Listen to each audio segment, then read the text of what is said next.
They managed to get Scott and Morley up onto a ledge where they attempted to use these shells as hand grenades. The first one that they threw over was thrown straight away back at them.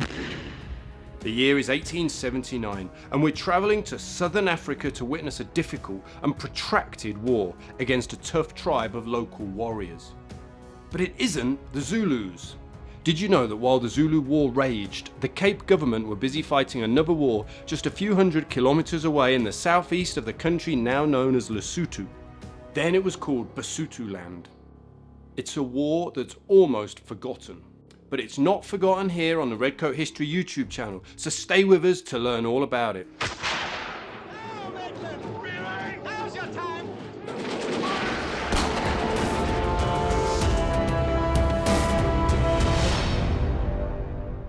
The man the British/Cape government were fighting was a man named Chief Morosi. He was 84 years old. Sadly, there are no pictures of him. But what we do know is that he was a tough warrior, a campaigner who'd fought the British before, he'd fought the Boers, and he'd fought Shaka's Zulus. But as our story begins, the land that he lives on is now under Cape government rule. Historian, author, and friend of the show, Cam Simpson, who's a real expert on this period and is currently writing a book about it, picks up the story of how the war got going. One point that really triggered it off was one of his sons, a chap by the name of Lahana or Doda, who is more commonly known about and written about, was arrested along with 6 others, allegedly for cattle theft. And they were in Austin's lockup. And then on the 31st of December 1878, they were sprung from the lockup. They escaped. And, it embarrassed Austin, but it was his own fault. He might as well have left the door of the prison open with an exit sign. It embarrassed the Cape government, and they really needed to know where this guy was, and they wanted him back. And they wanted Morosi to hand him back, but that wasn't going to happen. It was a busy time in southern Africa. Sekhukhune of the BaPhuti tribe had recently ran rings around the British and Boers, and now news of the British defeat at Isandlwana was spreading. And so Morosi, feeling boxed into a corner, refused to give up his son and quietly gathered his warriors, his cattle and his supplies and moved them to this mountain stronghold. And he had roughly, depending on what you look at, I've seen figures of 5,000 up to 8,000, the population under his rule. And I would say that he possibly had about 1,000 combatants, able-bodied combatants. And not all of these were at the mountain, mind you. And these experienced warriors knew how to build defences. When the Cape government troops saw what they had built on the mountain, they were shocked. For 10 years, he'd been building this place up. Now, at the time, the colonial troops, when they looked at it, believed that they were seeing up to 9 tiers of defences. So, you're bearing that in mind, especially when we get into the first attack, that's quite demoralising to think that, hang on, even if we get through the first one, we've got 2, 3, 4, 5, 6, 7, 8, 9 to go through. If you were to visualise a natural stone wall, typical of southern Africa, the geology, the way that it's in these tiers, these steps. So he used that natural stone wall and he built up on top of it. So, you're looking 9 to 12 yards in height, sometimes more, a little bit less, facing you. So without scaling those, you're just not going to get up that. And what about weaponry? Did Morosi's men have firearms, or were they just armed with shields and spears? Yeah, so they had traditional weapons, assegais, battle axes. They did have firearms, muzzle loaders of older vintage, and depending on the prestige, bearing in mind the weapons were prolific at the time, and there was a lot of people from Basuto land working up in Kimberley, and they're coming back and buying a weapon on the way back. So I've even seen references to Winchesters being used, which is you attribute mainly to the US, but there's a couple. They're the repeating rifles that you kind of rechamber from underneath with a lever, is that right? Yeah, exactly. And interestingly enough, just while we're on that, that's in my mind, during the campaign itself, and I was asking myself the question, how are they resupplying themselves with ammunition? But they were manufacturing their own ammunition and recycling it. So they were picking up spent rounds, melting them down. This was going on at the mountain itself. Yeah, so it's quite innovative. The men tasked by the Cape government with taking the mountain and defeating old Morosi were mainly from two units, the Cape Mounted Yeomanry and the Cape Mounted Rifles. Let's find out a little bit more about them. But the Cape forces that were involved with this campaign was the Cape Mounted Rifles, which was a permanent force, and they were retitled as the CMR in August 1878. Preceding that, they were the Frontier Armed and Mounted Police, the FAMP. And then there was this new concept as a result of the reorganisation, restructuring of post Ninth Frontier War, which concluded in June 78. So they decided, and this was the government's new concept of raising the Cape Mounted Yeomanry, 3 regiments. And the idea was that let's disband a lot of these small town volunteer units, 25 men here, 50 there, sometimes maybe up to 100. And let's, in the districts, draw them together, and we'll have the 1st Yeomanry here, the 2nd there, and the 3rd here. And that's what we'll use as a second line of defence. The CMR should be mobilised first, and then failing that, the Yeomanry. And the idea, I suppose, is, let's make it attractive. We're going to give the guys great uniforms, make it popular. But however, they don't get enough time to get this up and running. When they mobilise from Morosi's mountain, they're basically in mufti. They don't get the 1,000 strong for every regiment they want. I think the 3rd down barely even gets up to 300. They don't get much of a chance, really, to train and get organised, and they're just pushed into the field. Then you've got the volunteers, those regiments that remained.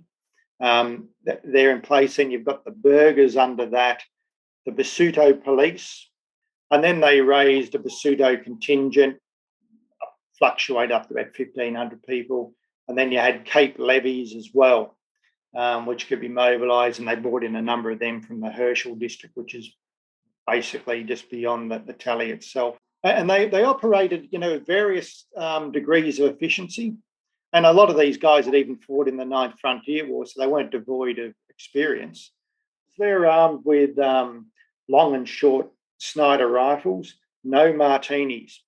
So the levies, some of them were armed with muzzle loaders, which they weren't that confident in. Some did receive Sniders when they were made available. And what about artillery? After all, sieges generally need guns to smash down those defences. They managed to get up to the mountain early on, at least for the first attack, 2 7-pounders, which belonged to the artillery troop of the CMR. And later they purchased from the Free State government a 12-pounder Armstrong, which they bought up. And finally, a very, very small brass 5.5-inch mortar was procured, and that was dated 1806. And so after gathering their forces together, the British/Cape forces crossed the border. There was a series of skirmishes, but eventually they pushed Morosi's warriors back to his mountain, and the siege began. And they arrive at the mountain on the 25th of March. And Captain Grant talks about this, that when they first, and even today, when you're driving there and you're driving around on the road, all of a sudden you see it. There it is. And it's like, wow, it's pretty impressive. And so Griffith stopped there, and this is like almost a forlorn hope statement, this, almost Napoleonic. He says, well there now, who will storm the place and earn the Victoria Cross? And now, with the men in place, looking forward to a swift and glorious victory, the first attack is scheduled to go in on the 8th of April. Colonel Griffith was in overall command. So in the first assault itself, Griffiths determined that we'll do a frontal assault and we'll put a storming party in it, and it would be composed of the CMR, the bulk of the 2 troops, the bulk of the 3rd Yeomanry, and the whole group would be under the command of Colonel Minto. And in total, there's going to be 160 in this storming party. And as a part of the reserve, there's no evidence of how they thought that they were going to get up that 12-foot wall without any ladders. But I believe that they felt that looking at it, that there were areas where you could use the footholds and climb up it. Yeah, and the other thing as well, they had this false belief that the artillery was going to do a bit of damage to this, but the storming party wouldn't have seen that it basically did no damage at all. But because even with a collapsed wall, it's still defensible. BaPhuti could lay behind it, and they were building it up, but it was thicker than what they thought. So it really just, in places knocked a few stones off. But the plan immediately went awry. Colonel Minto and his yeomanry troops didn't assemble as ordered, and so the attack went in without them. Captain Grant and his CMR taking the lead. Grant and the men, they double out, come under fire immediately.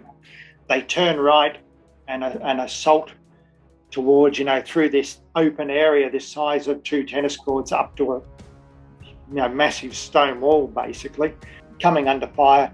And Captain Sermon, who's commanding one of the troops, he's shot almost immediately and he goes down. Grant wasn't aware of this, and they were great personal friends as well. So Sermon goes down, and this Sergeant Edwards is shot. Private Papsky goes down, and a number of troopers in the yeomanry are also killed. So pretty soon they're under effective fire. They get up to this wall, they can take some cover, and very soon they realise they're not getting up this thing. But they look around, and where's the 3rd Yeomanry? Nowhere to be seen. Where's Colonel Minto? Nowhere to be seen. There was a young lad who was a former gunner in the Royal Horse Artillery, chap by the name of Lieutenant Reed, who was serving in the 3rd Yeomanry. He manages to get some guys together, and they try and cross what is now fire-swept ground, and he's shot down almost immediately and dies. As this happened, a man named Private Brown, who I think was Swedish, can't bear to hear the screams of his friends, and he runs out to help the wounded. He very coolly puts his rifle down. He goes out there unarmed. He gets some water off a yeomanry. As Brown had nothing left himself, and he just coolly, calmly walks out to where they were, and he's actually giving Edwards water, and he shot himself once, and then he takes some cover, and then he's shot again. And that's Brown gone down. But everybody that witnessed this couldn't believe what they were looking at. And they said for years after it was talked about that nobody that ever saw it would forget. Brown's actions saw him awarded the Victoria Cross, the first, but not the last, as you shall see, of the campaign. With options running low, the commanders wonder if they can bring forward artillery shells and toss them like grenades over the wall. Volunteers are called for. Cam recently visited the site of this action and filmed this short clip explaining what happened next. Okay, so this is the area or the vicinity where Sergeant Scott and Corporal Morley of the artillery troop during the first assault were called forward to bring some artillery shells to use as hand grenades. It was a last-ditch attempt. The CMR and some of the 2nd Cape Mounted Yeomanry have been fighting up here for hours. And this ledge, as you can see, is quite high. And then above it was another 4 or 5 foot loopholed wall, stone wall built. And so you're not going to get up there and in one leap or bound or climb up. It's just without scaling like this wasn't going to happen. So they managed to get Scott and Morley up onto a ledge where they attempted to use these shells as hand grenades. The first one that they threw over was thrown straight away back at them. The second one, as Sergeant Scott was holding it, Morley was setting the fuse, it detonated and it went off. And for their gallantry that day, Sergeant Scott was awarded the Victoria Cross, but unfortunately Corporal Morley was written out of the script. It's another story for another day. And so, with the first assault an absolute disaster, it's decided to call it off. The assault force is withdrawn, 5 men are killed and 17 are wounded. Okay guys, before we get to the next stage of the siege, I just wanted to introduce today's sponsor. That's right, it's me. Yeah, I don't actually have any sponsors. It might be nice one day if the right brand came along. But for now, I just wanted to encourage you to help keep this channel running in one of a number of ways. The key way would be to sign up for my mailing list over at redcoathistory.com. Just follow the links, put in your email address, and when you do that, to make the deal even sweeter, you get a free copy of my book, The Military History Geek's Guide to the Anglo-Zulu War of 1879. Secondly, you could go to Amazon and buy my books. I've got 3 on there, 2 about the Peninsular War. That Anglo-Zulu War book is also available for purchase there. That helps. Thirdly, you can make a one-off donation, which actually really helps because it goes to my PayPal account, which I use to pay for a lot of my sort of upkeep of the channel and so forth. You can do that via Ko-fi or ko-fi.com/redcoathistory. That's ko-fi.com/redcoathistory. And lastly, I've put a link below the video for Cam's channel on Amazon, his author page. If you follow that link and buy any of his books, I'll get a little kickback from Amazon, so that will also help. So there's your options. If you could support the channel, it would be really greatly appreciated because it takes a lot of time and effort to keep bringing these stories, and it just helps to make me know that it's worthwhile and that it's appreciated. Thanks, guys. The Cape forces spent a lot of their time and energy patrolling around the mountain and around the borders to make sure Morosi's men couldn't come and go, cutting off their logistics supply chain. On the 29th of May 1879, a man named Captain Giappini went out on patrol and he set up a small patrol base with tents within view of the mountain. And that first night, the BaPhuti descend off the mountain. Now, the reports say there were hundreds of them, but there were never any more than 100 men, fighting men on the mountain at any one time. You see all sorts of fiction about 500 people, up to 1,500. It's just to dull the thud of the defeats, really. But, that's what we had up there. So the BaPhuti descend off the mountain silently. A picket notices in the brush that there's movement, and he fires off a shot, yells out, they're coming. And by the time he gets back to the actual where the tents are, the BaPhuti are all over them, and they come in and they assegai and battle axe these guys while they're still in their tents. And within minutes, there's 5 killed and 19 wounded. The BaPhuti have done what they came to do, deliver a blow, and to show that the Cape Colonial government that, hang on, we can deliver a punch as well. Looking to inject some fresh momentum into siege operations, Colonel Brabant and his men are called forward. A second assault is ordered on the 5th of June.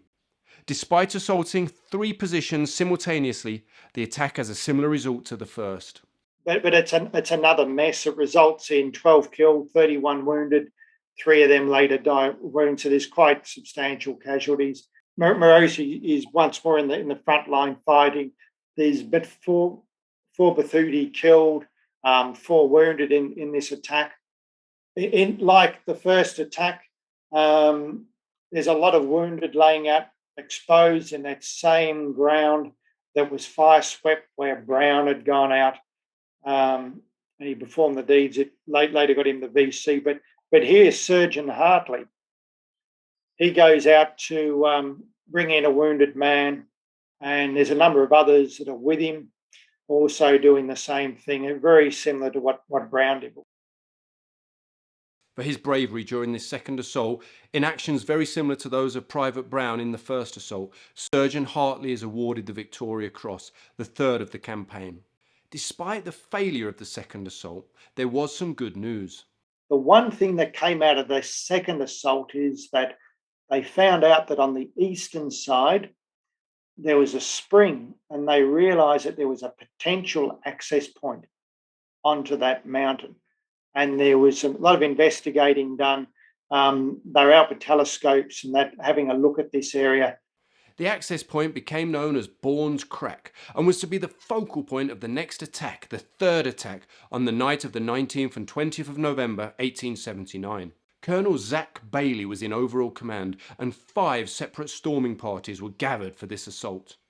The idea was that there would be a 3-day bombardment, but this time they brought up this little 3.5-inch mortar. They brought that up, and that had about 500 rounds at its disposal.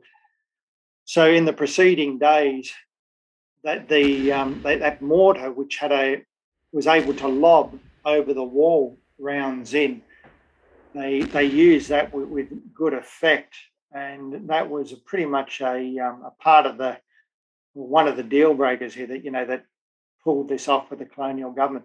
But they fired 367 of mortar rounds in there, predominantly into those front defences, and they fired it from the saddle, which is only a few hundred metres away.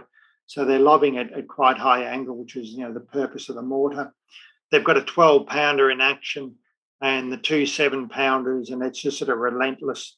So at 3:15 in the morning, they fire a single rocket up. Everybody's in place, and Bourne gives the order for his group to move forward. And those that are facing the front, they're actually, where the traditional attacks have been the first 2 assaults, have actually told they are not to do anything until they get word that there is someone, and what the words they use, has affected a landing on the mountain that they're in. And then it's a chap by the name of German officer in the CMR. He's 20 years of age. It's Charles Springer, a lieutenant. He's the first man up. So he's going up this ladder in what appears to be the right place. He could get to the top and be faced with a cliff, but he doesn't. They do put it in the right location. And as he climbs up, as soon as he gets to the top, he's faced with the BaPhuti, and they're like staring at each other in a split second. It's like, who's going to fire first? And Springer fires the fatal round and kills this chap, and swiftly lunges over that wall and is in the first position. Straight after him, like lightning quick, is a chap called George McMullen, who's also an officer, very, very heavy-handed individual. He'd actually been under arrest for punching out and breaking the jaw of one of his soldiers. Not a nice character at all, but he's second man up. And within seconds, you got, 3, 4, 5. And before they knew it, they had about 100 men on the mountain. This is rapid movement. They really caught the BaPhuti by surprise. And they got out in extended line, they fixed bayonets, and they started to assault towards the front of the mountain where the main defences were, and up towards what became as the crown, which is, if you're looking at the mount, it's this apex point. And they swiftly moved forward, and the fighting was brutal. There was a correspondent who was also a volunteer officer that was up there, a chap by the name of George Hay. And he said the fighting for 10 minutes was as hot as, possibly could be imagined. And that first line's taken. And now at this stage, everybody's blood's up. They do not want to be pushed off this mountain. And I believe that some of the CMR, possibly those that arrived later, got out of hand, but they weren't taking prisoners. And the BaPhuti went down fighting. Morosi was killed at the back of the mountain. There was a chap by the name of Private Whitehead who didn't realise he was fighting. He said he saw 3 BaPhuti move down into a cave, and with himself and another private, they followed him. They had to drop down onto a ledge, and this other chap was wounded, went down wounded, and then Whitehead ended up in a firefight between them, and he shot one of the BaPhuti. Then he shot the other one, didn't realise it was Morosi. And the other chap escaped, and that was Doda, and he escaped. The famous wanted son. Yeah, and for a long time, the Cape government had said, he was killed, but he wasn't. There was all sorts of reports, and, there's a story in that chap for sure, but, he escaped off the mountain. And it was over in minutes, really. There was 1 Colonial soldier killed, 7 wounded, and the BaPhuti lost 70 up there. And so, at the 3rd attempt, the mountain was finally taken and Morosi was killed. But in a rather dark episode, Morosi's head was cut off. This was a move that actually angered a lot of the soldiers and got a lot of negative press coverage, as you can imagine. Because this is another thing that I've noticed in all my research. I've never seen any soldier say a bad word about Morosi or the BaPhuti. Almost with a lot of respect.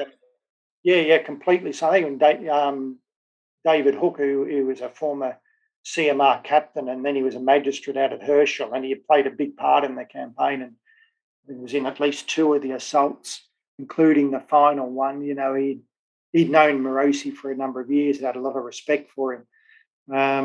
But you never read anything about them, you know, think that, you know, that they despised them. Yeah, okay, they were momentarily an enemy, really. The soldiers went and did their job, and Morosi did what he believed, but they still respected them. But, you know, it was said that he should have been buried as a soldier for defending his mountain, you know, bravely when he was still alive. That was the general belief. The media very much so. I know the Natal Witness, they harped on about this for a very long time. Very, very grim, very ugly. And that last 24 hours was very, very violent at that mountain. Yeah. You know, there's no other way to wrap it up. Yeah, I mean, so just a few quick follow-up questions. While we're talking about Morosi, I know you and I have spoken offline before about, you know, what you've learned about him and his skills as a tactician and as a commander. Could you just sum up for us how good he was and how good his men were to be able to put up such a long fight? Yeah. So, you know, when you look at the man and all his experience, everything he's seen, right, in his life, right back to the days of Shaka. I mean, he's got so much cumulative knowledge they've built up, and, you know, he was a smart operator. He witnessed the effect of the artillery, so his walls were built at that mountain to withstand artillery rounds, and they did. They only blew them up with dynamite. That was actually Bailey's parting orders: get a load of dynamite up here and destroy everything. They had to blow it to pieces with dynamite. You know, they were so well built. His supply chain, you know, was admirable. He had caches of supply and grain all up and down the Orange River. He was bringing it in under the noses of all the commanders and the colonials there. He got livestock up there. He was recycling ammunition. You know, he had water storage catchments up there. You can still see them today. When you're up there, you think, well, there's a lot of water to be stored up there. He had a lot of loyalty, obviously, because of the vastness, the size of his family. But I think he's a very, very impressive character. And one of the things that I really wish we had of him was a really good photo of him.